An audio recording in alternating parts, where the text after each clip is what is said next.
ജില്ലയിലെ വന്യമൃഗശല്യത്തിൽ രൂക്ഷമായി വിമർശിച്ച് UDF ജില്ലാ ചെയർമാൻ ജോയി വെട്ടിക്കുഴി.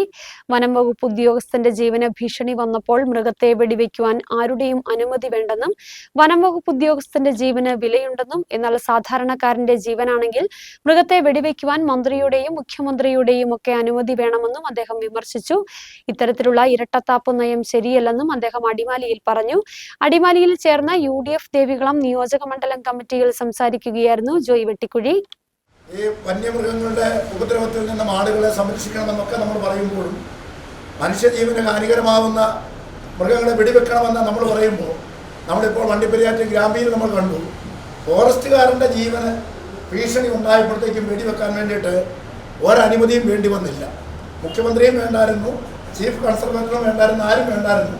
അല്ലാതെ തന്നെ വെടിവെക്കാനായിട്ട് കഴിയുമായിരുന്നു. അപ്പോൾ ഫോറസ്റ്റുകാരൻ്റെ ജീവന് വിലയുണ്ട്. സാധാരണക്കാരൻ്റെ ജീവനാണെങ്കിൽ അതിന് പിന്നെ മന്ത്രിയുടെ ഓർഡർ വേണം, കൺസർവേറ്ററുടെ ഓർഡർ വേണം, മുഖ്യമന്ത്രിയുടെ ഓർഡർ വേണം. അപ്പോൾ ഈ തരത്തിലുള്ള ഒരു ഇരട്ടത്താപ്പ് നയം ശരിയല്ല.